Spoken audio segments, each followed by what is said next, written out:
क्या आपने कभी सोचा है कि यीशु की जिंदगी के बारे में हमें जो बताया गया है वो सच में पूरा सच है, या फिर क्या हमें उसकी जिंदगी के कुछ अनजाने पहलुओं के बारे में जानने की जरूरत है? आज हम एक ऐसी ऑडियो बुक के बारे में बात करेंगे जो यीशु की जिंदगी को एक नए नजरिए से देखने का मौका देती है। हेलो दोस्तों, मैं आरती चौधरी आपका भगीरथ ऑडियो हब चैनल में स्वागत करती हूँ।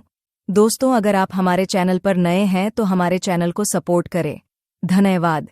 आइए इस ऑडियो बुक को शुरू करते हैं। आज हम बात करेंगे unboxing the life of Jesus audio book के बारे में। ये ऑडियो बुक हिंदी में है और ये न केवल यीशु की जिंदगी को समझने में मदद करती है, बल्कि ये हमें उसके शिक्षाओं के महत्व को भी सरल तरीके से बताती है। अगर आप यीशु की जिंदगी के बारे में और जानना चाहते हैं तो ये ऑडियो बुक आपके लिए है। भाग 1, यीशु के जीवन का ऐतिहासिक संदर्भ। जैसे जैसे आप यीशु के जीवन के ऐतिहासिक संदर्भ में आगे बढ़ेंगे, आपको प्राचीन सभ्यताओं और धार्मिक परंपराओं का एक समृद्ध ताना बाना मिलेगा, जिसने उस दुनिया को आकार दिया जिसमें वे रहते थे। पहली शताब्दी का भूमध्य सागरीय क्षेत्र एक जटिल और विविधतापूर्ण मिश्रण था, जिसमें विभिन्न साम्राज्य सत्ता और प्रभाव के लिए होड़ कर रहे थे। रोमन शासन राजनीतिक परिदृश्य पर हावी था, जबकि हेलेनिस्टिक संस्कृति दैनिक जीवन के कई पहलुओं में व्याप्त थी। इस समय के दौरान धार्मिक विश्वास समाज में गहराई से समाहित थे। यहूदी धर्म ने यहूदी आबादी पर अपना दबदबा बनाए रखा, जो अपने पवित्र ग्रंथों में उल्लिखित सख्त कानूनों और अनुष्ठानों का पालन करते थे। अन्य धर्म, जैसे कि ग्रीक पौराणिक कथाओं और रोमन पंथों पर आधारित, ने भी उन अनुयायियों को आकर्षित किया जो ईश्वर के बारे में सांत्वना या उत्तर की तलाश में थे। यह इस ऐतिहासिक पृष्ठभूमि के भीतर है कि यीशु की कहानी सामने आई। बेथलहम में एक यहूदी परिवार में जन्मे उनके शुरुआती वर्षों में साधारण शुरुआत हुई। उनके माता पिता यहूदी रीति रिवाजों का पालन करते थे और फसह और हनुक्का जैसे धार्मिक त्योहार मनाते थे। जैसे जैसे यीशु बड़े होते गए, उन्हें इतिहास के भव्य ताने बाने में अपनी अनूठी भूमिका का एहसास होने लगा। उन्होंने परमेश्वर के राज्य के बारे में प्रचार करना और स्थापित धार्मिक अधिकारियों को चुनौती देना शुरू किया। यह संदेश कई लोगों को पसंद आया जो अपने आसपास के भ्रष्टाचार से निराश हो चुके थे। यीशु के जन्म और शुरुआती वर्षों के आसपास का ऐतिहासिक संदर्भ उनकी बाद की शिक्षाओं और कार्यों को समझने के लिए मंच तैयार करता है। उनके समय के सामाजिक, राजनीतिक, सांस्कृतिक और धार्मिक माहौल की जांच करके हम इस बारे में बहुमूल्य जानकारी प्राप्त करते हैं कि उनका संदेश क्रांतिकारी और विवादास्पद दोनों क्यों था। अब आइए देखें कि इन प्रारंभिक वर्षों ने मानव इतिहास में एक परिवर्तनकारी व्यक्ति बनने की दिशा में यीशु की यात्रा को कैसे प्रभावित किया। बेथलहम में उनके जन्म से लेकर गलील में उनके मंत्रालय तक, अंततः अनगिनत जीवन पर उनके गहन प्रभाव पर प्रकाश डालते हुए। भाग 2, यीशु का जन्म और शुरुआती वर्ष। यीशु के चमत्कारी जन्म और प्रारंभिक वर्ष दिव्य रहस्य और आश्चर्य में डूबे हुए हैं। मैथ्यू और ल्यूक के सुसमाचारों के अनुसार यीशु का जन्म बेथलहम में मरियम से हुआ था, जो एक कुंवारी थी जिसने पवित्र आत्मा के माध्यम से उन्हें गर्भ धारण किया था। यह बेदाग गर्भाधान उनके दिव्य स्वभाव को दर्शाता है और उन्हें सामान्य मनुष्यों से अलग करता है। उनके जन्म के आसपास की परिस्थितियां उनके महत्व को और भी उजागर करती हैं, क्योंकि उनके पास एक दिव्य प्रकाश द्वारा निर्देशित चरवाहे आए थे और बाद में पूर्व से उपहार लेकर आए बुद्धिमान लोग आए थे। एक बच्चे के रूप में यीशु नासरत में बड़े हुए और उनके सांसारिक पिता जोसेफ थे। उन्होंने एक विनम्र जीवन जिया, जोसेफ से बढ़ईगिरी सीखी और यहूदी रीति रिवाजों और परंपराओं का पालन किया। हालांकि कम उम्र में ही उनके असाधारण ज्ञान और आध्यात्मिक मामलों की समझ की झलकियां दिखाई देने लगीं। 12 साल की उम्र में उन्होंने मंदिर की यात्रा के दौरान यरूशलेम में धार्मिक विद्वानों को अपने ज्ञान से प्रभावित किया। इन शुरुआती वर्षों ने यीशु के भविष्य के मंत्रालय और शिक्षाओं की नींव रखी। उन्होंने उन्हें अपने समय के धार्मिक ग्रंथों और रीति रिवाजों की गहरी समझ प्रदान की, साथ ही साथ ईश्वर के साथ उनके गहरे संबंध को भी पोषित किया। इस अनूठे संयोजन ने उन्हें पारंपरिक मान्यताओं को चुनौती देने और आध्यात्मिकता में नई अंतर्दृष्टि प्रदान करने की अनुमति दी। जैसे जैसे हम यीशु के मंत्रालय और शिक्षाओं की ओर बढ़ते हैं, हम देखते हैं कि कैसे इन प्रारंभिक वर्षों ने उन्हें समाज पर उनके द्वारा किए जाने वाले परिवर्तनकारी प्रभाव के लिए तैयार किया। उनकी शिक्षाएं स्थापित मानदंडों को चुनौती देंगी, दुनिया भर में लाखों लोगों को प्रेरित करेंगी और अंततः उन्हें क्रूस पर चढ़ाया जाएगा, लेकिन साथ ही उन्हें फिर से जीवित किया जाएगा। भाग 3, यीशु की सेवकाई और शिक्षाएं। यीशु की सेवकाई और शिक्षाओं की परिवर्तनकारी शक्ति में खुद को डुबोए, जहां उनके गहन ज्ञान और क्रांतिकारी संदेश ने अनगिनत लोगों के जीवन को हमेशा के लिए बदल दिया और इतिहास पर एक अमिट छाप छोड़ी। कल्पना कीजिए कि आप उन 1000 लोगों में से एक हैं जिन्होंने उनके चमत्कारी उपचारों को देखा और उस आशा का अनुभव किया जो उन्होंने मुक्ति की लालसा रखने वाली दुनिया में लाई थी। यीशु के मंत्रालय की विशेषता करुणा, प्रेम और न्याय की निरंतर खोज थी। वह हाशिए पर पड़े लोगों तक पहुंचे, उन्हें सम्मान और स्वीकृति प्रदान की। अपनी शिक्षाओं के माध्यम से उन्होंने सामाजिक मानदंडों को चुनौती दी और प्राथमिकताओं के एक क्रांतिकारी पुनर्मूल्यांकन का आह्वान किया। उनके शब्द प्रामाणिकता और अधिकार के साथ गूंजते थे, जो सभी क्षेत्रों के श्रोताओं को आकर्षित करते थे। यीशु के मंत्रालय में सबसे प्रतिष्ठित क्षणों में से एक पर्वत पर उपदेश में कैद है। कफरनहूम के पास एक पहाड़ी पर एकत्रित एक बड़ी भीड़ को संबोधित करते हुए यीशु ने जो दिया, वह अब उनके सबसे प्रसिद्ध उपदेशों में से एक माना जाता है। इस शक्तिशाली संदेश में उन्होंने ऐसे सिद्धांत बताए जिन्होंने पारंपरिक धार्मिक समझ में क्रांति ला दी। धर्मोपदेश की शुरुआत आशीर्वादों से हुई, जो उन लोगों पर घोषित आशीर्वादों की एक श्रृंखला है जो नम्रता, विनम्रता, दया, धार्मिकता की भूख, हृदय की पवित्रता, शांति स्थापना और धार्मिकता के लिए उत्पीड़न सहने जैसे गुणों को अपनाते हैं। ये गुण उस समय उनके मंत्रालय और उनकी शिक्षाओं में प्रचलित सांस्कृतिक मूल्यों के बिल्कुल विपरीत थे। पर्वत पर उपदेश में पाए जाने वाले गुणों सहित यीशु ने मानवता के भविष्य के लिए एक वैकल्पिक दृष्टिकोण प्रस्तुत किया और साथ ही पारंपरिक सोच को भी चुनौती दी। उनकी शिक्षाएं दुनिया भर में लाखों लोगों को प्रेरित करती रहती है, जो आध्यात्मिक दिशा की तलाश कर रहे हैं और उनके द्वारा फैलाए गए क्रांतिकारी संदेश के अनुसार अपने जीवन का संचालन करने का प्रयास कर रहे हैं। जैसे जैसे हम पर्वत पर उपदेश पर अपनी चर्चा के अगले भाग में आगे बढ़ेंगे, हम इस उपदेश के शाश्वत महत्व पर अधिक गहराई से विचार करेंगे और अतीत और वर्तमान दोनों में व्यक्तियों पर इसके प्रभाव की जांच करेंगे। भाग 4, पर्वत पर उपदेश। पर्वत पर उपदेश के गहन प्रभाव का अनुभव करें। यह एक ऐसा कालातीत संदेश है जो दिलों को झकझोरता है और सामाजिक मानदंडों को चुनौती देता है। यीशु के मंत्रालय में यह महत्वपूर्ण क्षण एक पहाड़ी पर हुआ, जहां उन्होंने अपने शिष्यों और लोगों की भीड़ को इकट्ठा किया और उन्हें परमेश्वर के राज्य के सिद्धांतों के बारे में सिखाया। पर्वत पर उपदेश शिक्षाओं का एक संग्रह है जो इस बात पर गहराई से विचार करता है कि परमेश्वर को प्रसन्न करने वाला जीवन जीने का क्या मतलब है। इस उपदेश का एक प्रमुख विषय सांसारिक मूल्यों और परमेश्वर के राज्य द्वारा बनाए गए मूल्यों के बीच का अंतर है। यीशु ने यह सिखाकर सामाजिक मानदंडों को चुनौती दी कि सच्ची खुशी शक्ति, धन या आत्मसंतुष्टि के बजाय विनम्रता, नम्रता और धार्मिकता में पाई जाती है।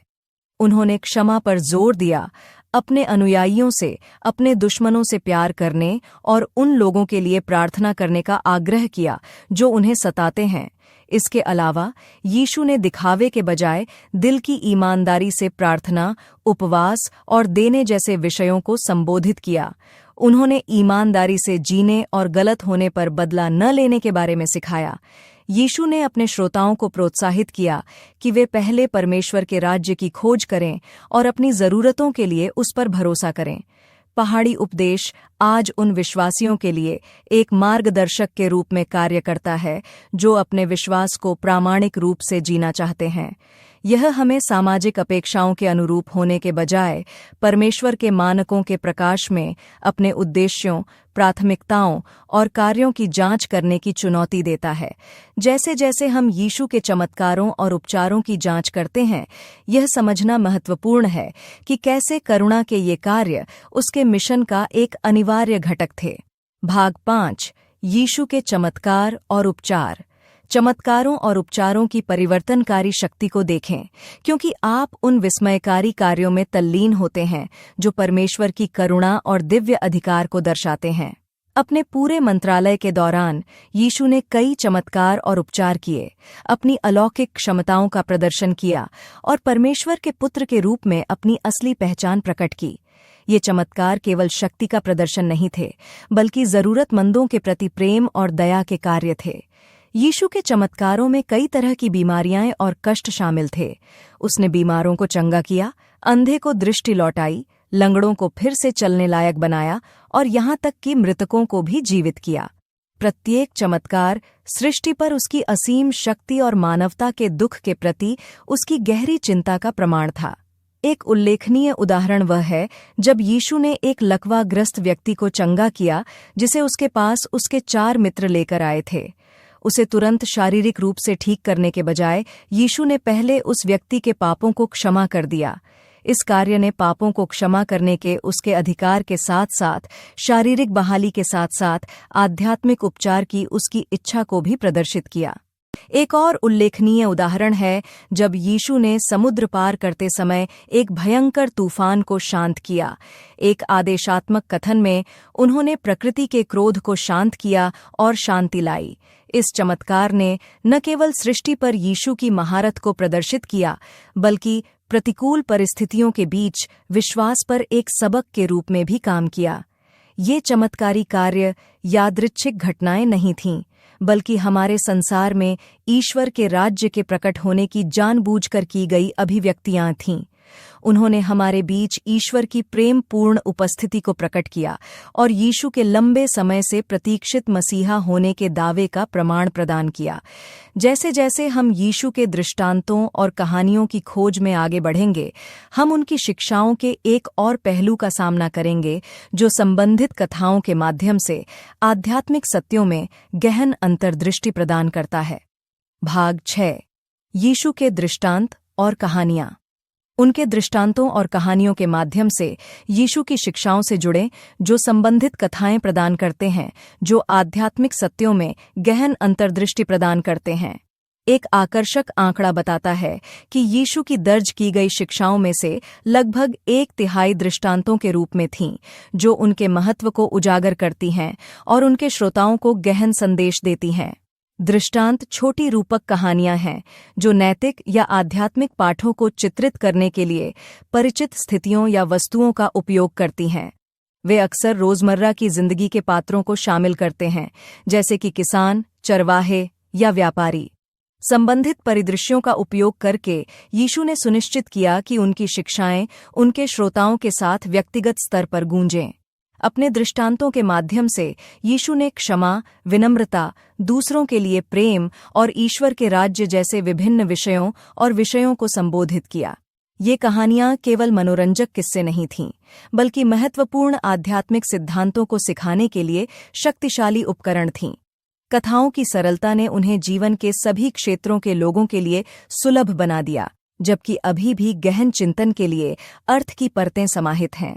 एक प्रसिद्ध दृष्टांत उड़ाऊ पुत्र का है, जहां यीशु पापियों के प्रति ईश्वर के बिना शर्त प्रेम और क्षमा को दर्शाता है।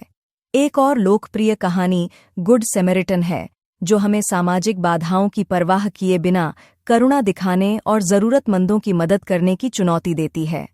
दृष्टांतों और कहानियों को प्राथमिक शिक्षण पद्धति के रूप में नियोजित करके यीशु ने अपने श्रोताओं को बौद्धिक और भावनात्मक रूप से जोड़ा। इन कथाओं ने जिज्ञासा जगाई और उनके अर्थों को समझने में सक्रिय भागीदारी को प्रोत्साहित किया। उन्होंने समझने की चाह रखने वाले श्रोताओं के बीच संवाद और चर्चा के लिए एक मंच प्रदान किया। यीशु के शिष्यों और अनुयायियों के अनुभाग पर आगे बढ़ते हुए हम जांच कर सकते हैं कि इन शिक्षाओं ने उनके जीवन को कैसे प्रभावित किया और प्रारंभिक ईसाई धर्म को कैसे आकार दिया। भाग 7। यीशु के शिष्य और अनुयायी। अगले अनुभाग में संक्रमण करते हुए आइए इस बात पर गहराई से विचार करें कि यीशु के शिष्यों और अनुयायियों पर उनकी शिक्षाओं का कितना गहरा प्रभाव पड़ा और उन्होंने प्रारंभिक ईसाई धर्म को आकार देने में महत्वपूर्ण भूमिका निभाई। शिष्यों, जिनकी संख्या 12 थी, को यीशु ने अपने मंत्रालय में उनके साथ जाने के लिए चुना था। उन्होंने उनके चमत्कारों को प्रत्यक्ष रूप से देखा, उनके दृष्टांतों और कहानियों को सुना और उनसे निजी निर्देश प्राप्त किए। इन अनुभवों ने उन्हें गहराई से प्रभावित किया और यीशु के बारे में उनकी समझ को आकार दिया। शिष्य यीशु के समर्पित अनुयायी बन गए, उनके साथ रहने के लिए अपने पिछले जीवन को त्याग दिया। उन्होंने अपने परिवार, व्यवसाय और व्यक्तिगत महत्वाकांक्षाओं को पीछे छोड़ दिया ताकि वे अपने आप को पूरी तरह से उनके संदेश को फैलाने के लिए समर्पित कर सकें। उत्पीड़न और कठिनाई के बावजूद भी उनकी प्रतिबद्धता अडिग थी। यीशु ने अपने शिष्यों को यह काम सौंपा कि वे उसके जाने के बाद भी उसका काम जारी रखें। उसने उन्हें बीमारों को चंगा करने, दुष्टात्माओं को निकालने और परमेश्वर के राज्य का प्रचार करने का अधिकार दिया। यह जिम्मेदारी बहुत बड़ी थी, लेकिन इसने उन्हें उद्देश्य और पहचान की भावना भी प्रदान की। यीशु की शिक्षाओं को देखकर और उनके मंत्रालय में भाग लेकर शिष्यों को परमेश्वर के राज्य की प्रकृति के बारे में गहरी अंतर्दृष्टि प्राप्त हुई। उन्होंने यीशु के कार्यों और शब्दों के माध्यम से प्रेम, क्षमा, करुणा, विनम्रता और न्याय के बारे में सीखा। इन पाठों ने उनके जीवन को बदल दिया और प्रारंभिक ईसाई मान्यताओं की नींव रखी। निष्कर्ष में यीशु के शिष्यों का आरंभिक ईसाई धर्म पर गहरा प्रभाव पड़ा, क्योंकि वे उनकी शिक्षाओं से परिवर्तित हो गए थे। उन्होंने अपने मार्ग में अनेक चुनौतियों का सामना करने के बावजूद अपने आप को पूरी तरह से उनके संदेश को फैलाने के लिए समर्पित कर दिया। यीशु के साथ उनके अनुभवों ने परमेश्वर के राज्य के बारे में उनकी समझ को आकार दिया और उन्हें आगे आने वाली चुनौतियों के लिए तैयार किया। अंतिम भोज और यीशु के विश्वासघात के बारे में भाग पर आगे बढ़ते हुए हम यीशु के जीवन में एक और महत्वपूर्ण अवसर को देखेंगे, जिसने उनके अनुयायियों की वफादारी और रिश्तों के भीतर वफादारी की हमारी समझ दोनों का परीक्षण किया। भाग 8, अंतिम भोज और यीशु के साथ विश्वासघात। अंतिम भोज के निर्णायक क्षण में खुद को डुबोए, जहां वफादारी का परीक्षण किया गया और विश्वासघात छाया में छिपा हुआ था। जब यीशु अपने शिष्यों के साथ बैठे तो उन्हें पता था कि पृथ्वी पर उनका समय समाप्त हो रहा है। यह उनके साथ अंतिम भोजन के दौरान था कि यीशु ने बताया कि उनमें से एक उन्हें धोखा देगा। माहौल तनावपूर्ण रहा होगा, क्योंकि प्रत्येक शिष्य ने अपनी वफादारी पर सवाल उठाया और सोचा कि उनमें से कौन ऐसा गंभीर कार्य कर सकता है। अंतिम भोज ईसाई परंपरा के भीतर महत्वपूर्ण प्रतीकात्मकता रखता है। रोटी तोड़ना यीशु के शरीर का प्रतिनिधित्व करता था, जबकि शराब उनके खून का प्रतीक थी। दोनों को मानवता के उद्धार के लिए बलिदान किया जाएगा। इस पवित्र भोजन ने ईसाई धर्म में एक केंद्रीय संस्कार यूचरिस्ट की स्थापना को भी चिह्नित किया। यीशु के भरोसेमंद प्रेरितों में से एक, जूडस इस्कैरियट, अंततः प्रलोभन के आगे झुक गया और 30 चांदी के टुकड़ों के लिए धार्मिक अधिकारियों को यीशु को धोखा देने के लिए सहमत हो गया। इस कृत्य ने न केवल यीशु की गिरफ्तारी का नेतृत्व किया, बल्कि घटनाओं की एक श्रृंखला को भी गति दी, जो उनके सूली पर चढ़ने में परिणत होगी। अंतिम भोज में विश्वासघात एक अनुस्मारक के रूप में कार्य करता है कि हमारे सबसे करीबी लोग भी बड़े दबाव या प्रलोभन के समय में लड़खड़ा सकते हैं। यह हमें अपनी खुद की निष्ठाओं की जांच करने और सवाल करने के लिए मजबूर करता है कि अगर हम इसी तरह की स्थिति का सामना करते हैं तो हम क्या कर सकते हैं। जूडस द्वारा यीशु को उसके बंदी बनाने वालों को सौंपने के बाद हम देखते हैं कि कहानी के इस भाग में संक्रमण के रूप में यीशु के परीक्षण और सूली पर चढ़ने की महान घटना कैसे हुई। भाग 9, यीशु का परीक्षण और सूली पर चढ़ना। मुकदमे और सूली पर चढ़ाए जाने की अराजकता और अंधकार में कदम रखें, जहां हम आरोपों, उपहास और अन्यायपूर्ण फैसले के बोझ के भंवर में बह जाते हैं। यीशु के जीवन का यह निर्णायक क्षण गहन महत्व से भरा हुआ है और उनके संदेश की दृढ़ता का प्रमाण है। अपने मुकदमे के दौरान यीशु को धार्मिक अधिकारियों द्वारा उनके खिलाफ लगाए गए विभिन्न आरोपों का सामना करना पड़ा। उनके खिलाफ गवाही देने के लिए झूठे गवाहों को बुलाया गया। उनकी गवाही भय और अज्ञानता से प्रेरित थी। उनके प्रयासों के बावजूद यीशु अपने मिशन में दृढ़ रहे, पीछे हटने या अपने विश्वासों से समझौता करने से इनकार कर दिया। उनकी शांत शक्ति उनके चारों ओर प्रकट हो रहे अराजक दृश्य के बिल्कुल विपरीत थी। सूली पर चढ़ाया जाना अपने आप में एक क्रूर तमाशा था जिसे यीशु को अपमानित करने के लिए डिजाइन किया गया था। अपने कपड़े उतार दिए गए और लकड़ी के क्रॉस पर कीलों से ठोंक दिए गए। उन्होंने अकल्पनीय शारीरिक दर्द और पीड़ा सहन की। फिर भी पीड़ा के इस क्षण में भी यीशु ने उन लोगों के प्रति उल्लेखनीय करुणा और क्षमा का प्रदर्शन किया जिन्होंने उन्हें नुकसान पहुंचाने की कोशिश की थी। यह घटना यीशु की शिक्षाओं की बलिदानी प्रकृति की एक शक्तिशाली याद दिलाती है। क्रूस पर अपनी मृत्यु के माध्यम से उन्होंने मानवता के पापों के लिए मोचन की पेशकश की और मोक्ष की ओर एक मार्ग प्रदान किया। क्रूस पर चढ़ना एक निर्दोष व्यक्ति पर किए गए अन्याय के कृत्य और मानवीय समझ से परे प्रेम के प्रदर्शन दोनों का प्रतिनिधित्व करता है। जब हम इन घटनाओं पर विचार करते हैं तो हम अपने जीवन के लिए उनके निहितार्थों पर विचार करने के लिए बाध्य होते हैं। हम उन सिद्धांतों को कैसे अपना सकते हैं जिनके अनुसार यीशु ने जीवन जिया? हम एक अन्यायपूर्ण दुनिया में न्याय की तलाश कैसे कर सकते हैं? ये प्रश्न हमें मार्गदर्शन करेंगे, क्योंकि हम अगले अध्याय यीशु के पुनरुत्थान में तल्लीन हैं, जहां निराशा से आशा उभरती है। भाग 10, यीशु का पुनरुत्थान। प्रत्यक्षदर्शी ने कहा कि पुनरुत्थान को देखने के विस्मय और आश्चर्य का अन्वेषण करें, क्योंकि उन्हें किसी भी संदेह या संदेह को चुनौती देने वाले निर्विवाद साक्ष्य का सामना करना पड़ा। यीशु का पुनरुत्थान ईसाई धर्मशास्त्र में एक महत्वपूर्ण घटना है, जो उनकी दिव्यता और मृत्यु पर शक्ति के प्रमाण के रूप में कार्य करता है। जैसा कि चमत्कारी घटना के प्रत्यक्षदर्शियों ने कहा, वे जो कुछ भी देख रहे थे उसकी महानता से अभिभूत थे। यीशु का पुनरुत्थान केवल पुनर्जीवन या पुनरुद्धार नहीं था, यह कहीं अधिक गहन बात थी। उन्होंने यीशु को मृतकों में से जी उठते देखा। उनका शरीर रूपांतरित और महिमामंडित हुआ। उनका रूप अलग था, फिर भी वे बिल्कुल वही थे। इस परिवर्तन ने मृत्यु पर उनकी जीत की पुष्टि की और सारी सृष्टि पर उनके अधिकार को प्रदर्शित किया। पुनरुत्थान के प्रमाण बहुत ही जबरदस्त थे। उन्होंने एक खाली कब्र देखी जिसकी सुरक्षा रोमन सैनिक कर रहे थे, जो इसके खालीपन को स्पष्ट नहीं कर पा रहे थे। उन्होंने स्वयं यीशु का सामना किया, जो विभिन्न परिस्थितियों में कई बार उनके सामने प्रकट हुए। उन्होंने उनके साथ खाया, उन्हें छुआ और उनसे बात की। इन मुलाकातों ने संदेह के लिए कोई जगह नहीं छोड़ी। हमारे प्रिय शिक्षक ने वास्तव में मृत्यु पर विजय प्राप्त की थी। ऐसी महत्वपूर्ण घटना को देखने के प्रभाव को अतिरंजित नहीं किया जा सकता। उनके संदेह चकनाचूर हो गए। उनकी जगह यीशु की दिव्यता और मिशन में एक अडिग आस्था ने ले ली। वे दूसरों के साथ अपने अनुभवों को साझा करने के लिए बाध्य महसूस करते थे, आशा और उद्धार का संदेश फैलाते थे, जो मसीह में विश्वास के माध्यम से आता है। जब हम पुनरुत्थान के गहन महत्व पर विचार करते हैं, तो यह हमें आगे क्या हुआ, इस पर विचार करने के लिए प्रेरित करता है। यीशु का स्वर्ग में चढ़ना।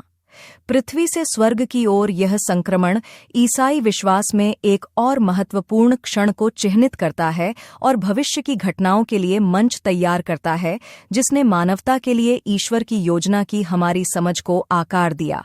अगला भाग, यीशु का स्वर्गारोहण। भाग 11, यीशु का स्वर्गारोहण।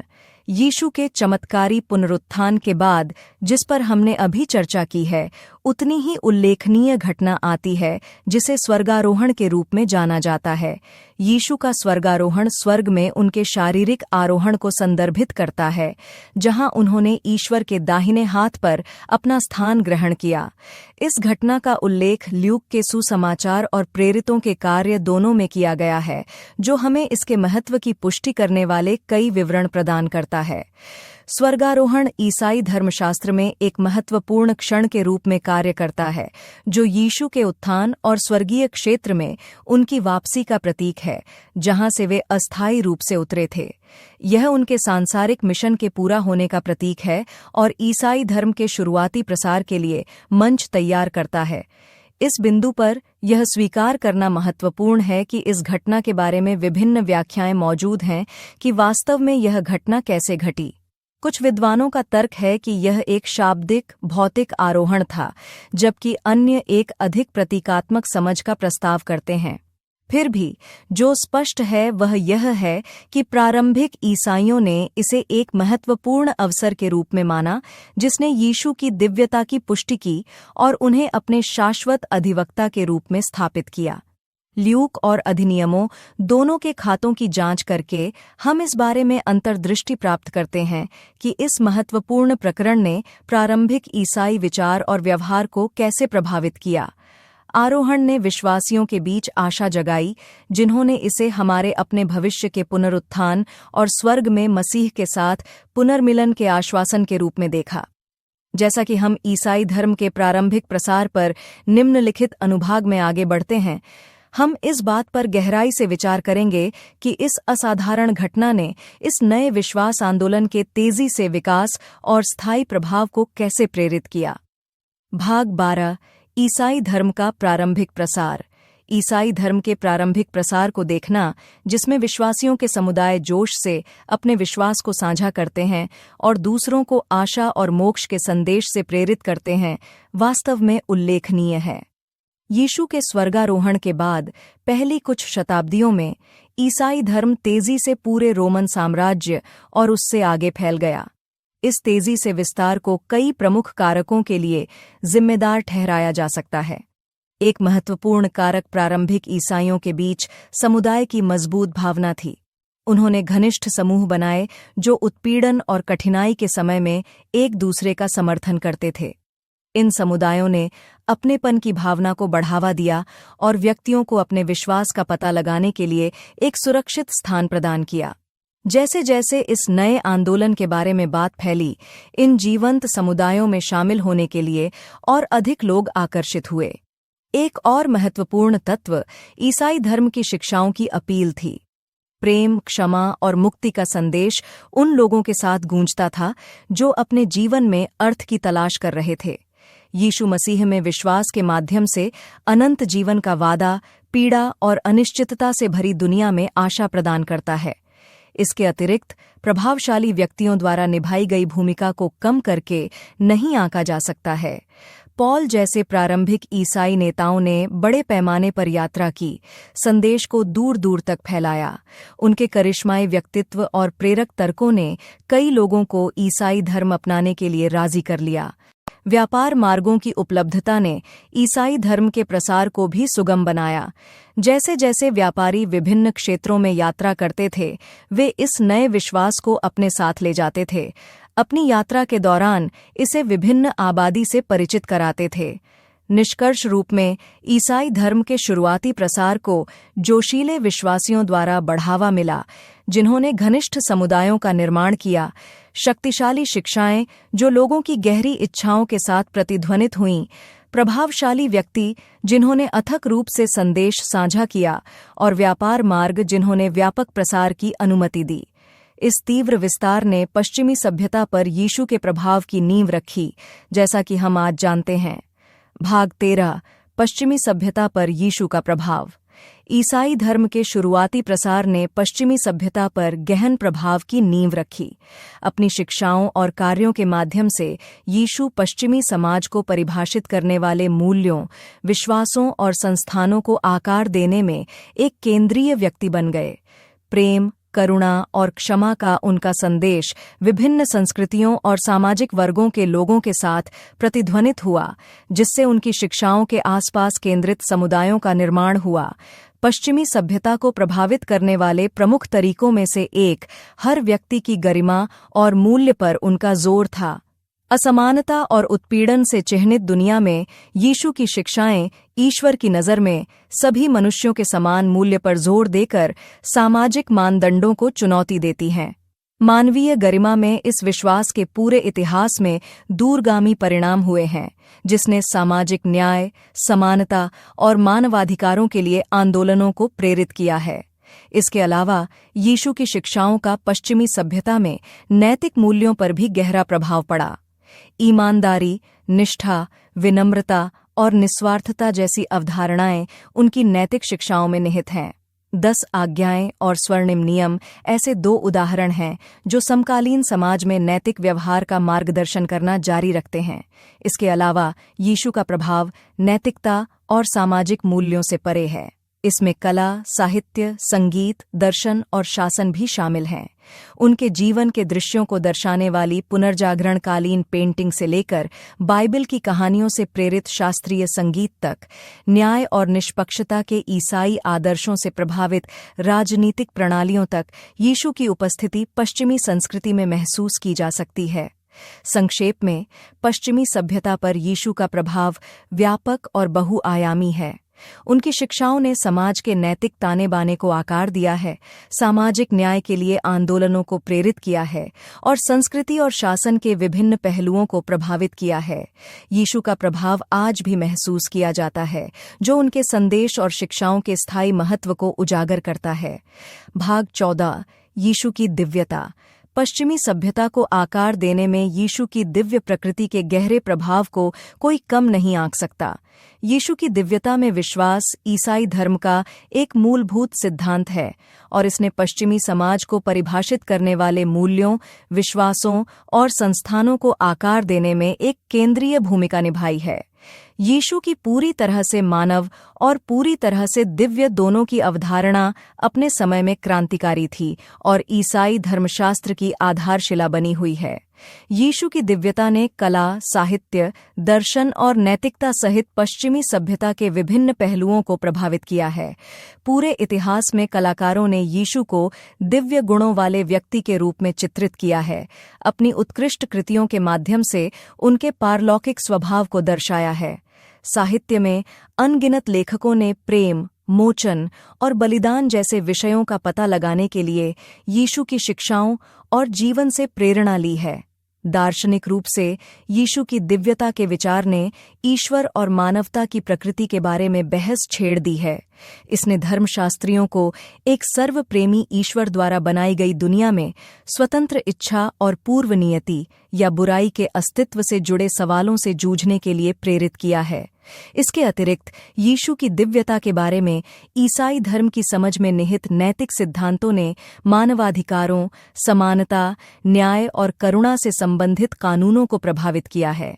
जैसा कि हम अगले खंड में आगे बढ़ते हैं, जो ईसाई मान्यताओं में त्रिदेवों के बारे में है, यह ध्यान रखना महत्वपूर्ण है कि कोई व्यक्ति त्रिदेवों की अवधारणा से कैसे संबंधित है, इस पर विचार किए बिना यीशु की दिव्यता पर चर्चा नहीं कर सकता है। एक ईश्वर में विश्वास जो 3 अलग-अलग व्यक्तियों, पिता, पुत्र, यीशु और पवित्र आत्मा के रूप में मौजूद है, ईसाई धर्म के भीतर एक और आधारभूत तत्व है।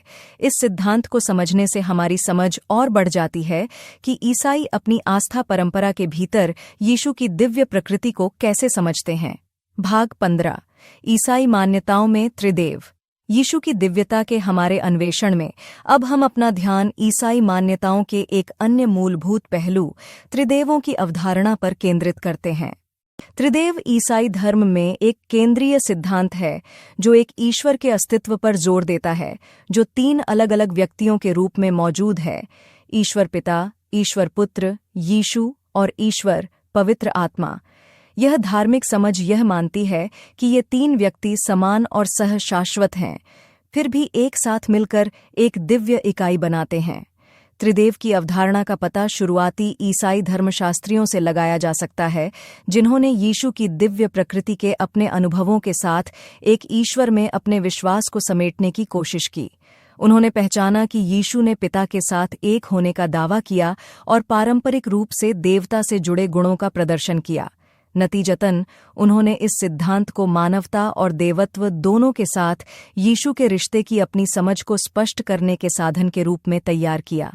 त्रिदेव को अक्सर विभिन्न उपमाओं का उपयोग करके दर्शाया जाता है, जैसे कि अंडे के छिलके, जर्दी और सफेद भाग, या पानी, तरल, बर्फ या वाष्प के रूप में। जबकि ये उपमाएं इस जटिल सिद्धांत में कुछ अंतर्दृष्टि प्रदान करती हैं, यह ध्यान रखना महत्वपूर्ण है कि वे अंततः इसके सार को पूरी तरह से समझने में सीमित हैं। त्रिदेवों को समझने के लिए रहस्य को अपनाने और ईश्वरीय अवधारणाओं से जूझते समय अपनी मानवीय सीमाओं को स्वीकार करने की इच्छा की आवश्यकता होती है। यह दुनिया भर के कई ईसाइयों के लिए एक आधारभूत विश्वास के रूप में कार्य करता है और ईश्वर की प्रकृति के बारे में उनकी समझ को आकार देता है।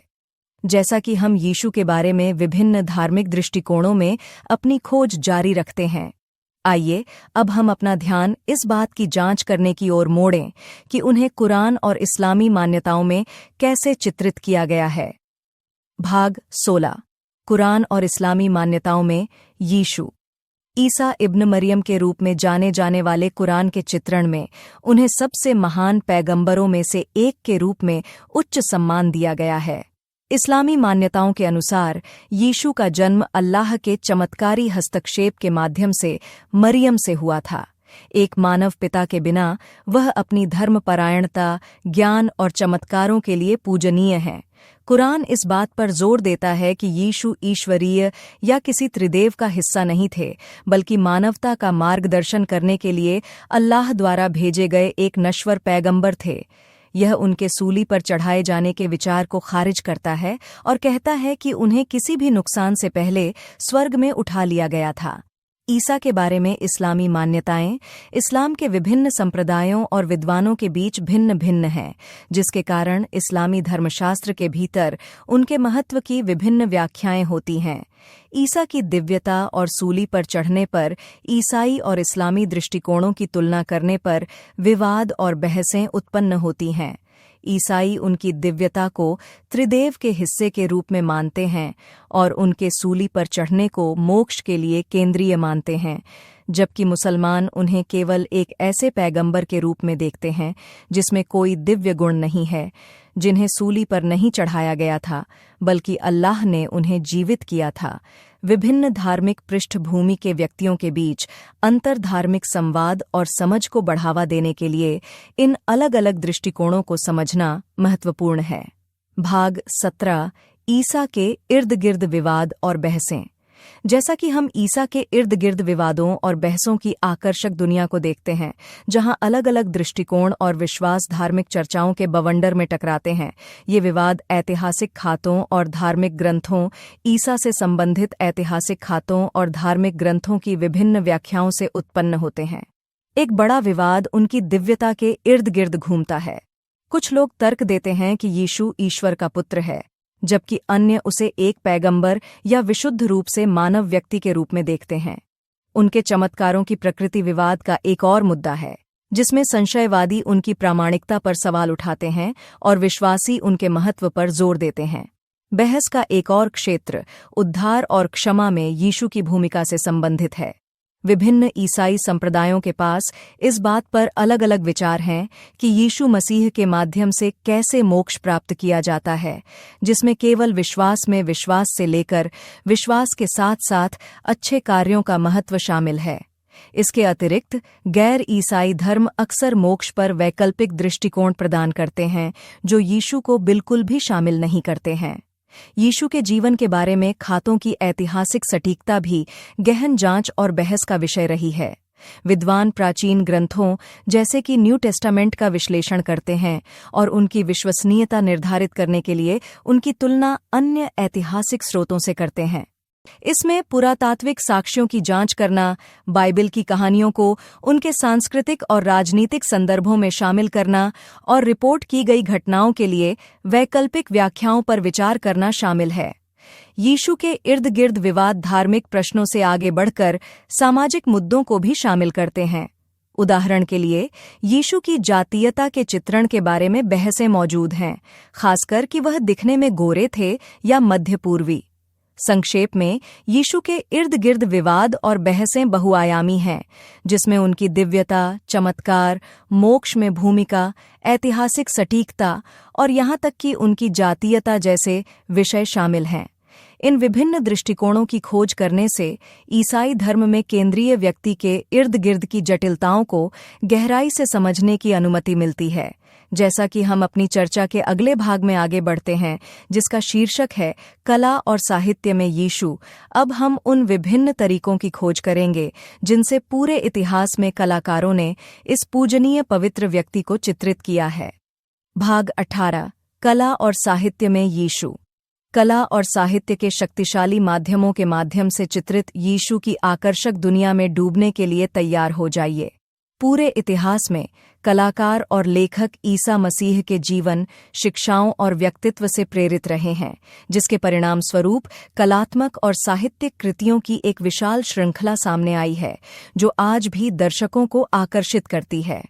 कला में ईसा मसीह को कई तरीकों से चित्रित किया गया है, जो धार्मिक मान्यताओं और कलात्मक शैलियों दोनों को दर्शाता है। बाइबल के दृश्यों को दर्शाने वाली शास्त्रीय पेंटिंग से लेकर आध्यात्मिकता के विषयों की खोज करने वाली समकालीन मूर्तियों तक दृश्य प्रतिनिधित्व की एक समृद्ध टेपेस्ट्री है, जो ईसा मसीह के जीवन की विभिन्न व्याख्याओं में अंतर्दृष्टि प्रदान करती है। लियोनार्डो दा विंची की द लास्ट सपर या माइकल एंजेलो की पिएटा जैसी पुनर्जागरण की उत्कृष्ट कृतियां न केवल असाधारण तकनीकी कौशल का प्रदर्शन करती हैं, बल्कि अपनी रचना और प्रतीकात्मकता के माध्यम से गहन आध्यात्मिक संदेश भी देती हैं।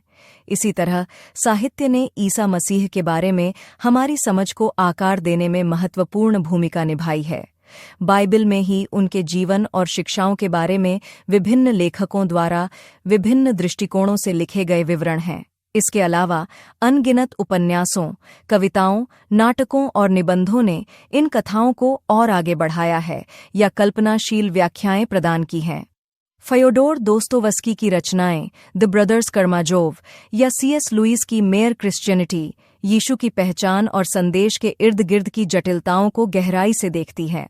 कला और साहित्य के माध्यम से हमें यीशु कौन थे और मानवता के लिए उनके महत्व का क्या अर्थ है, इस पर विविध दृष्टिकोणों को तलाशने के अवसर दिए जाते हैं। ये रचनात्मक अभिव्यक्तियां न केवल सौंदर्यपूर्ण आनंद प्रदान करती हैं, बल्कि हमें अपने स्वयं के विश्वासों पर चिंतन करने के लिए भी आमंत्रित करती हैं, जो लोकप्रिय संस्कृति में यीशु के बारे में अगले खंड में संक्रमण करते हैं। यह पहचानना महत्वपूर्ण है कि इन कलात्मक चित्रणों ने आधुनिक चित्रणों को कैसे प्रभावित किया है, जबकि यीशु के चरित्र और समाज पर प्रभाव के बारे में सार्वजनिक धारणाओं को आकार देना जारी रखा है। भाग 19 लोकप्रिय संस्कृति में यीशु। लोकप्रिय संस्कृति की जीवंत दुनिया में खुद को डुबोए, क्योंकि यह यीशु के स्थायी प्रभाव और चित्रण को प्रकट करती है। फिल्मों से लेकर संगीत, फैशन से लेकर टेलीविजन शो तक यीशु की छवि दर्शकों को आकर्षित करती है और हमारी सामूहिक कल्पना को आकार देती है। कोई भी लोकप्रिय संस्कृति में यीशु की सर्वव्यापी उपस्थिति को नकार नहीं सकता, क्योंकि उनकी छवियों और प्रतीकों को लगातार संदर्भित और पुनर्निर्मित किया जाता है। फिल्मों में हम यीशु के अनगिनत चित्रण देखते हैं, जिनमें ऐतिहासिक रूप से सटीक चित्रण से लेकर रचनात्मक पुनर्व्याख्या तक शामिल हैं। The passion of the Christ जैसी फिल्में एक ऐसा अनुभव प्रदान करती हैं जो हमें उनकी पीड़ा के करीब ले जाती है, जबकि जीसस क्राइस्ट सुपरस्टार जैसी अन्य फिल्में अधिक कलात्मक दृष्टिकोण अपनाती हैं, जो आकर्षक धुनों और समकालीन सेटिंग्स के माध्यम से उनके जीवन की खोज करती हैं। ये सिनेमाएं प्रस्तुतियां न केवल मनोरंजन करती हैं, बल्कि यीशु की शिक्षाओं के महत्व पर विचार और चिंतन को भी उकसाती हैं। इसी तरह संगीत पूरे इतिहास में यीशु से गहराई से प्रभावित रहा है। पारंपरिक भजनों से लेकर समकालीन सुसमाचार गीतों तक कलाकारों ने अपने विश्वास को व्यक्त करने और उनसे प्रेरित संदेशों को फैलाने के लिए अपनी कला का उपयोग किया है। लियोनार्ड के हेलेलुजाह जैसे गाने दिखाते हैं कि कैसे अलग अलग शैलियाँ अपने गीतों में धार्मिक विषयों को शामिल कर सकती हैं और साथ ही विविध दर्शकों के साथ प्रतिध्वनित हो सकती हैं। फैशन के रुझानों ने भी यीशु से जुड़े तत्वों को अपनाया है। कांटों का मुकुट या क्रॉस जैसी प्रतिष्ठित छवियां आस्था का प्रतीक या फैशन स्टेटमेंट बनाने वाली फैशनेबल एक्सेसरीज बन गई हैं। मशहूर हस्तियां अक्सर रेड कारपेट या संगीत वीडियो पर धार्मिक प्रेरित पोशाक पहनती हैं, जो पॉप संस्कृति में उनके प्रभाव को और बढ़ाती हैं। जैसे जैसे हम यीशु के लोकप्रिय संस्कृति के प्रतिनिधित्व में आगे बढ़ते हैं, यह स्पष्ट हो जाता है कि उनका प्रभाव मनोरंजन मूल्य से कहीं आगे तक फैला हुआ है। प्रेम, करुणा और क्षमा के बारे में उनकी शिक्षाएं सदियों से समाज के विभिन्न पहलुओं में व्याप्त हैं। हमारे अगले भाग में सामाजिक न्याय आंदोलनों पर यीशु के प्रभाव के बारे में हम यह पता लगाएंगे कि कैसे ये सिद्धांत व्यक्तियों और समुदायों को प्रेरित करते रहते हैं और अधिक न्यायपूर्ण दुनिया के लिए प्रयास करते हैं। भाग 20 सामाजिक न्याय आंदोलनों पर यीशु का प्रभाव। यीशु का प्रभाव लोकप्रिय संस्कृति के दायरे से कहीं आगे तक फैला हुआ है। यह पूरे इतिहास में सामाजिक न्याय आंदोलनों में व्याप्त रहा है। प्रेम, करुणा और समानता पर यीशु की शिक्षाएं उन लोगों के लिए एक मार्गदर्शक प्रकाश के रूप में काम करती हैं जो दमनकारी प्रणालियों को चुनौती देना चाहते हैं और सामाजिक परिवर्तन को बढ़ावा देना चाहते हैं।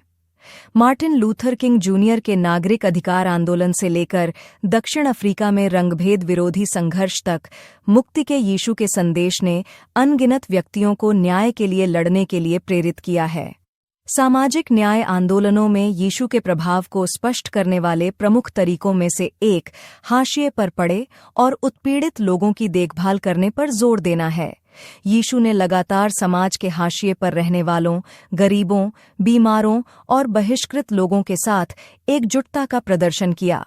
पीड़ित लोगों के साथ खड़े होने का यह आह्वान नस्लीय समानता, आर्थिक न्याय की वकालत करने वाले कार्यकर्ताओं के साथ गहराई से जुड़ता है। इसके अलावा अहिंसा का यीशु का कट्टरपंथी संदेश विभिन्न सामाजिक न्याय आंदोलनों के भीतर एक शक्तिशाली शक्ति रहा है। दूसरा गाल आगे करने और अपने दुश्मनों से प्यार करने की उनकी शिक्षाओं ने सत्ता की गतिशीलता की पारंपरिक धारणाओं को चुनौती दी है और संघर्ष समाधान के लिए एक वैकल्पिक दृष्टिकोण पेश किया है। यह कोई संयोग नहीं है कि महात्मा गांधी जैसे लोगों ने अपने अहिंसक प्रतिरोध अभियानों का नेतृत्व करते समय इन सिद्धांतों से प्रेरणा ली। निष्कर्ष रूप में सामाजिक न्याय आंदोलनों पर यीशु के प्रभाव को कम करके नहीं आंका जा सकता। उनकी शिक्षाओं ने अधिक न्यायपूर्ण दुनिया के लिए प्रयास करने वाले कार्यकर्ताओं के लिए एक नैतिक दिशा निर्देश प्रदान किया है। जैसा कि हम उनके दूसरे आगमन के बारे में चर्चा करते हैं, यह समझना महत्वपूर्ण है कि कैसे उनकी विरासत न्याय की हमारी समझ को आकार देती है और हमें परिवर्तनकारी कार्रवाई के लिए प्रेरित करती है।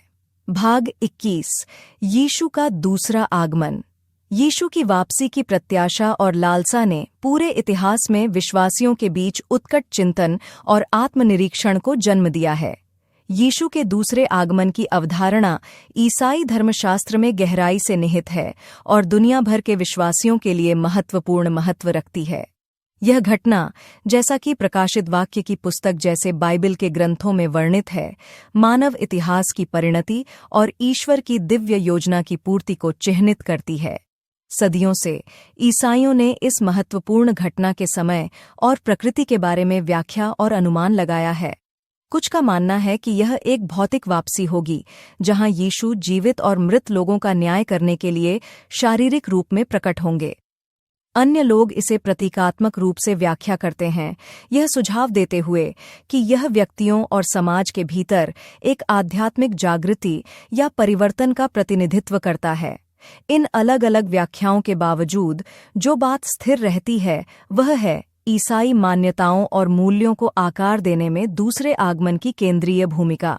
यीशु की वापसी की उम्मीद आशा जगाती है, नैतिक जीवन जीने को प्रोत्साहित करती है और विश्वासियों को न्याय, करुणा और प्रेम के कार्यों में सक्रिय रूप से शामिल होने के लिए प्रेरित करती है। मसीह की वापसी की आशा करके ईसाइयों को सांसारिक प्रलोभनों पर अपने विश्वास को प्राथमिकता देने, सामाजिक चुनौतियों के बीच ईमानदारी और धार्मिकता के साथ जीने की याद दिलाई जाती है। यह प्रत्याशा उन्हें सामाजिक अन्याय को तत्काल संबोधित करने के लिए भी मजबूर करती है, क्योंकि वे अपने कार्यों को पृथ्वी पर ईश्वर के उद्धारक कार्य में भाग लेने के रूप में देखते हैं। जैसे जैसे हम प्रेम और क्षमा पर यीशु की शिक्षाओं पर चर्चा करने में आगे बढ़ते हैं, यह स्पष्ट हो जाता है कि उनकी आसन्न वापसी ने इन अवधारणाओं के बारे में विश्वासियों की समझ को कैसे प्रभावित किया है। मसीह के साथ भविष्य के मेल मिलाप की आशा ईसाइयों को दूसरों के प्रति बिना शर्त प्रेम बढ़ाने के लिए प्रेरित करती है, जबकि क्षमा को अपने विश्वास की यात्रा के एक आवश्यक पहलू के रूप में अपनाते हैं। भाग 22। प्रेम और क्षमा पर यीशु की शिक्षाएं। प्रेम और क्षमा पर यीशु की शिक्षाओं की गहन बुद्धि और परिवर्तनकारी शक्ति की खोज करें जब आप अपने दिल की गहराइयों का पता लगाएं और करुणा और अनुग्रह से भरे जीवन को अपनाएं। प्रेम और क्षमा का यीशु का संदेश उनकी शिक्षाओं के मूल में है, जो दूसरों के साथ और खुद के साथ हमारे रिश्तों में इन गुणों के महत्व पर जोर देता है। यीशु हमें सिखाते हैं कि प्रेम केवल एक भावना नहीं है, बल्कि दूसरों के साथ दया, सहानुभूति और सम्मान के साथ व्यवहार करने का एक सक्रिय विकल्प है। वह हमें अपने पड़ोसियों से खुद की तरह प्यार करने का निर्देश देते हैं, यह प्रदर्शित करते हुए कि प्रेम को हमारे तत्काल घेरे से परे सभी लोगों को शामिल करने के लिए विस्तारित किया जाना चाहिए। यह मौलिक अवधारणा हमें सामाजिक विभाजन और पूर्वाग्रहों से मुक्त होने की चुनौती देती है, विभिन्न व्यक्तियों के बीच एकता को बढ़ावा देती है। इसके अलावा यीशु क्षमा की परिवर्तनकारी शक्ति पर जोर देते हैं। वह सिखाते हैं कि दूसरों को क्षमा करना हमारे अपने आध्यात्मिक विकास और कल्याण के लिए आवश्यक है। द्वेष और आक्रोश को दूर करके हम आंतरिक शांति और भावनात्मक बोझ से मुक्ति का अनुभव कर सकते हैं। यीशु अपने कार्यों के माध्यम से इस शिक्षा का उदाहरण देते हैं। अपने अंतिम क्षणों में भी उन्हें क्षमा करते हैं, जिन्होंने उन्हें सूली पर चढ़ाया था। प्रेम और क्षमा पर यीशु की शिक्षाओं को अपनाने में हमें जीवन के प्रति हृदय केंद्रित दृष्टिकोण विकसित करने के लिए कहा जाता है। इसमें सभी प्राणियों के साथ हमारे अंतर्संबंध को पहचानना और प्रतिशोध के बजाय संघर्षों या आहत करने वाली स्थितियों का सहानुभूति के साथ जवाब देना शामिल है। इसके लिए हमें बदला लेने या श्रेष्ठता के लिए अहंकार से प्रेरित इच्छाओं को छोड़ना होगा। इसके बजाय अनुग्रह और समझ को बढ़ाना होगा। जैसे जैसे हम धन और गरीबी पर यीशु के विचारों के बारे में अगले भाग की ओर बढ़ते हैं, हम पाते हैं कि प्रेम और क्षमा पर ये शिक्षाएं किसी व्यक्ति की वित्तीय संपत्ति के बारे में विचारों से अभिन्न रूप से जुड़ी हुई हैं। जैसे जैसे हम धन के असमान वितरण के विषय पर यीशु की शिक्षाओं का और अधिक अन्वेषण करते हैं, हम देखेंगे कि कैसे वह धन के संचय के बारे में सांस्कृतिक परंपराओं पर सवाल उठाता है, साथ ही साथ गरीबी में रहने वालों के प्रति करुणा का आह्वान करता है। भाग 23, धन और गरीबी पर यीशु के विचार।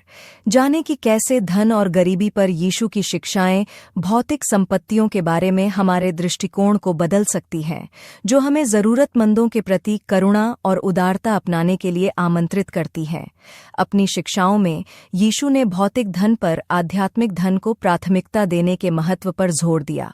उन्होंने संसाधनों के एक कट्टरपंथी पुनर्वितरण की वकालत करके और अपने अनुयायियों को गरीबों और हाशिए पर पड़े लोगों की देखभाल करने के लिए बुलाकर प्रचलित सामाजिक मानदंडों को चुनौती दी। यीशु ने सिखाया कि एक अमीर व्यक्ति के लिए परमेश्वर के राज्य में प्रवेश करने की तुलना में ऊंट के लिए सुई की आंख से निकल जाना आसान है। यह कथन उनके इस विश्वास को उजागर करता है कि धन के प्रति अत्यधिक आसक्ति व्यक्ति की ईश्वर के प्रति पूर्ण समर्पण की क्षमता में बाधा डालती है। उन्होंने अपने शिष्यों को अपनी संपत्ति बेचकर गरीबों को देने के लिए प्रोत्साहित किया, जो निस्वार्थता और भौतिक वस्तुओं से अलगाव का उदाहरण है। इसके अलावा यीशु ने सिखाया कि दान के कार्य बिना मान्यता या पुरस्कार की इच्छा के किए जाने चाहिए। उन्होंने उस विधवा की प्रशंसा की जिसने अपनी आखिरी सिक्के भेंट के रूप में दिए, क्योंकि उसने अपनी गरीबी से दान दिया, जबकि अन्य लोगों ने अपनी बहुतायत से दान दिया। यह बलिदान देने और गरीबी का अनुभव करने वालों के लिए वास्तविक चिंता पर यीशु के जोर का उदाहरण है। धन और गरीबी के बारे में शिक्षा देकर यीशु हमें भौतिक संपत्तियों के प्रति अपने दृष्टिकोण का पुनर्मूल्यांकन करने की चुनौती देते हैं। उनकी शिक्षाएं हमें न केवल जरूरतमंदों की सहायता करने के लिए कहती हैं, बल्कि धन में अपने भरोसे के बारे में अपने दिलों की जांच करने के लिए भी कहती हैं। जब हम धन को अंतिम लक्ष्य के बजाय एक साधन के रूप में देखते हैं, तो हम इसका उपयोग जिम्मेदारी और उदारता से कर सकते हैं। अंत में धन और गरीबी पर यीशु की शिक्षाएं हमें अनंत काल के प्रकाश में भौतिक संपत्तियों के साथ अपने संबंधों पर विचार करने के लिए प्रोत्साहित करती हैं। वे हमें एक ऐसी मानसिकता में आमंत्रित करते हैं जहां करुणा लालच को मात देती है, उदारता स्वार्थ की जगह लेती है और प्रेम जीतता है। अति संचय। जैसा कि हम महिलाओं के साथ यीशु के संबंध के विषय में जाते हैं, आइए जांच करें कि कैसे उन्होंने अपने समय की अपेक्षाओं को ढता बताते हुए अपने मंत्रालय में महिलाओं के साथ समान व्यवहार किया, बिना उनकी भूमिकाओं के महत्व को कम किए। भाग 24। महिलाओं के साथ यीशु का रिश्ता। महिलाओं के साथ अपने व्यवहार में यीशु एक अग्रणी थे। उन्होंने महिलाओं के साथ समान व्यवहार किया और अपने मंत्रालय में उनके योगदान को महत्व दिया। ऐसे समय में जब महिलाओं को अक्सर हाशिए पर रखा जाता था और उन्हें अनदेखा किया जाता था, यीशु ने सक्रिय रूप से उनके साथ जुड़ने और सामाजिक मानदंडों को चुनौती देने के अवसरों की तलाश की। उन्होंने लिंग की परवाह किए बिना हर व्यक्ति के निहित मूल्य और गरिमा को पहचाना, और इस मानसिकता ने समाज में महिलाओं को देखने के तरीके में क्रांति ला दी। अपने मंत्रालय के दौरान यीशु ने महिलाओं के साथ कई सार्थक मुलाकातें कीं, जो उनके प्रति उनके गहरे सम्मान को दर्शाती हैं। उन्होंने सभी क्षेत्रों की महिलाओं के साथ बातचीत की, जिसमें कुएं के पास खड़ी सामरी महिला भी शामिल थी, जिसे उन्होंने बौद्धिक रूप से समान माना। यूहन्ना 4:1-42। उन्होंने न्याय के विरुद्ध मरियम मगदलीनी का बचाव किया, और जब अन्य लोगों ने उसके कार्यों पर प्रश्न उठाए तो उसकी भक्ति की पुष्टि की। लूका 7:36-50 तक यीशु ने अपने पुनरुत्थान को सबसे पहले महिलाओं के एक समूह को प्रकट करने का विकल्प चुना, उन्हें आशा का एक महत्वपूर्ण संदेश सौंपा। मैथ्यू 28:1-10। अपनी शिक्षाओं और कार्यों के माध्यम से महिलाओं को सशक्त बनाकर यीशु ने अपने समय में मौजूद पितृसत्तात्मक संरचनाओं को चुनौती दी। उन्होंने महिलाओं को अपने मंत्रालय में सक्रिय भागीदार बनने की अनुमति देकर सांस्कृतिक बाधाओं को तोड़ दिया। वे केवल दर्शक या अनुयायी नहीं थे, बल्कि सच्चे शिष्य थे जिन्होंने अभिन्न भूमिकाएं निभाईं। मैरी मैगडलीन, जोआना, सुजाना और कई अन्य महिलाओं ने यीशु को आर्थिक रूप से सहायता की। लूका 8:1-3 और उनकी यात्राओं के दौरान उनके साथ यात्रा की। मार्क 15:40-41। महिलाओं के साथ यीशु के रिश्ते की विरासत बाइबल के समय से परे तक फैली हुई है। उनका उदाहरण आज भी लोगों को लैंगिक समानता और समावेशिता की वकालत करने के लिए प्रेरित करता है। जिस तरह से उन्होंने महिलाओं के साथ व्यवहार किया, वह इस बात का एक मॉडल है कि समाज को लिंग के आधार पर भेदभाव किए बिना प्रत्येक व्यक्ति के अद्वितीय योगदान को कैसे महत्व देना चाहिए। यह हमें लिंग भूमिकाओं के प्रति अपने स्वयं के पूर्वाग्रहों और पूर्वाग्रहों पर सवाल उठाने की चुनौती देता है। अंत में महिलाओं के साथ यीशु के व्यवहार ने उन्हें समान और सम्मान के योग्य मानकर सामाजिक बाधाओं को तोड़ दिया। उनका उदाहरण एक शक्तिशाली अनुस्मारक है कि लिंग की परवाह किए बिना सभी को ईश्वर के राज्य में महत्वपूर्ण भूमिका निभानी है। यह विरासत आज दुनिया में समानता और समावेशिता की हमारी समझ और अभ्यास को आकार देती है। भाग 25। यीशु की विरासत और निरंतर प्रासंगिकता।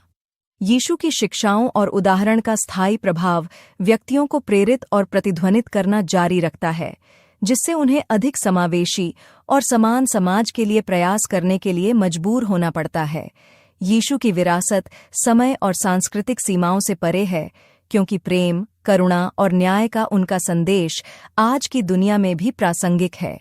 यीशु की विरासत का एक पहलू जो समानता की हमारी समझ को आकार देना जारी रखता है, वह है महिलाओं के साथ उनका व्यवहार।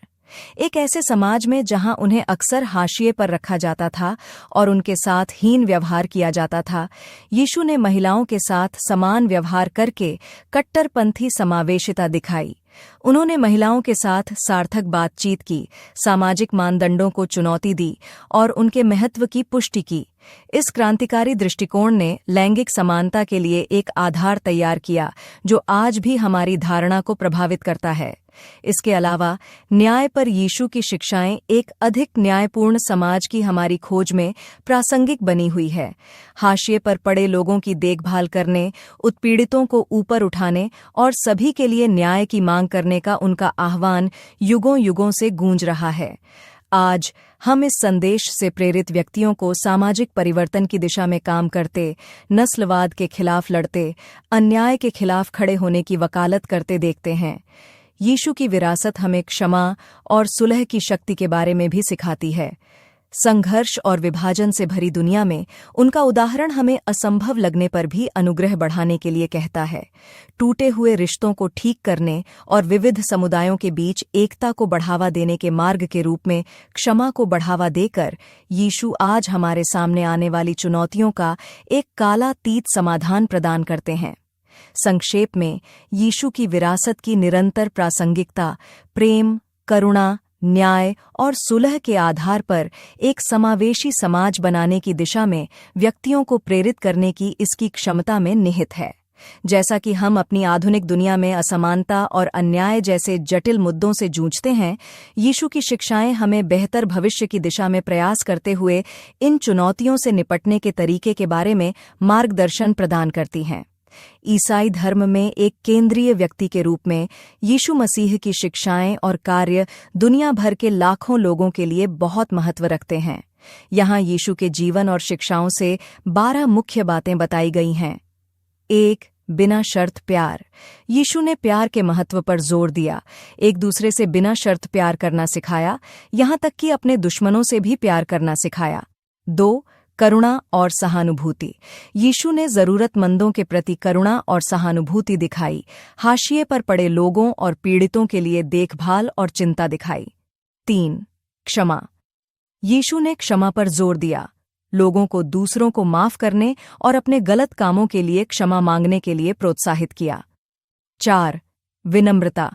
यीशु ने विनम्रता का उदाहरण दिया, दूसरों की सेवा करना और अपनी जरूरतों से ज्यादा दूसरों की जरूरतों को प्राथमिकता देना चुना।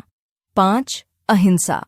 यीशु ने अहिंसा और दूसरा गाल आगे करना सिखाया, संघर्षों के शांतिपूर्ण समाधान को बढ़ावा दिया। 6. समावेशिता। यीशु ने सभी व्यक्तियों का स्वागत किया, चाहे उनकी सामाजिक स्थिति, जातीयता या पृष्ठभूमि कुछ भी हो। समावेशिता और स्वीकृति को बढ़ावा दिया। 7. आस्था और विश्वास। यीशु ने ईश्वर की कृपा में आस्था और विश्वास को प्रोत्साहित किया, यह सिखाते हुए कि आस्था पहाड़ों को भी हिला सकती है। 8. उपचार और चमत्कार। यीशु ने विभिन्न उपचार और चमत्कार किए, जो आस्था और ईश्वरीय हस्तक्षेप की शक्ति को प्रदर्शित करते हैं। 9. दृष्टांतों के माध्यम से शिक्षा देना। यीशु अक्सर गहन आध्यात्मिक सत्य और नैतिक पाठों को संबंधित तरीकों से व्यक्त करने के लिए दृष्टांतों का उपयोग करते थे। 10. बलिदान और मोचन। यीशु का क्रूस पर चढ़ना और पुनरुत्थान मानवता के महान भलाई और मोचन के लिए बलिदान का प्रतीक है। 11. अनंत जीवन। यीशु ने ईश्वर में आस्था और विश्वास के माध्यम से अनंत जीवन के वादे के बारे में बात की। 12. नई वाचा। यीशु ने ईश्वर के साथ एक नई वाचा की शुरुआत की, जिसमें प्रेम और विश्वास को मोक्ष के मार्ग के रूप में महत्व दिया गया। यीशु के जीवन और शिक्षाओं से प्राप्त ये बातें दुनिया भर के ईसाइयों के जीवन को प्रभावित करती हैं और हमें अपने दैनिक जीवन में उनके गुणों और शिक्षाओं का अनुकरण करने के लिए प्रेरित करती हैं। प्रेम, करुणा, क्षमा और विश्वास का यीशु का संदेश 1000 लोगों के लिए मार्गदर्शन और आशा का एक गहरा स्रोत बना हुआ है। निष्कर्ष रूप में, यीशु के जीवन और शिक्षाओं का दुनिया पर गहरा प्रभाव पड़ा है। अपने मंत्रालय के माध्यम से उन्होंने उन सभी को ज्ञान और प्रेम प्रदान किया जो उनसे मिले। उनके चमत्कारों और उपचारों ने उनकी दिव्य शक्ति और करुणा को प्रदर्शित किया। यीशु ने जो संदेश दिया, जिसमें प्रेम, क्षमा और जरूरतमंदों की मदद करने के महत्व पर जोर दिया गया, वह आज भी लोगों के बीच प्रभावशाली है। तो दोस्तों, इस ऑडियो बुक से हमें ये समझ में आता है कि यीशु की जिंदगी और उसकी शिक्षाएं आज भी हमारे जीवन में कितना महत्व रखती हैं। Unboxing the life of Jesus हमें एक नया दृष्टिकोण देती है, जिससे हम यीशु की जिंदगी को और बेहतर तरीके से समझ सकते हैं। अगर आपको ये वीडियो पसंद आया हो तो कृपया नीचे कमेंट्स में अपनी राय जरूर शेयर करें। और हाँ, अगर आप और भी ऐसे ज्ञानवर्धक कंटेंट की तलाश में हैं तो मेरे अन्य ऑडियो बुक को देखना न भूलें।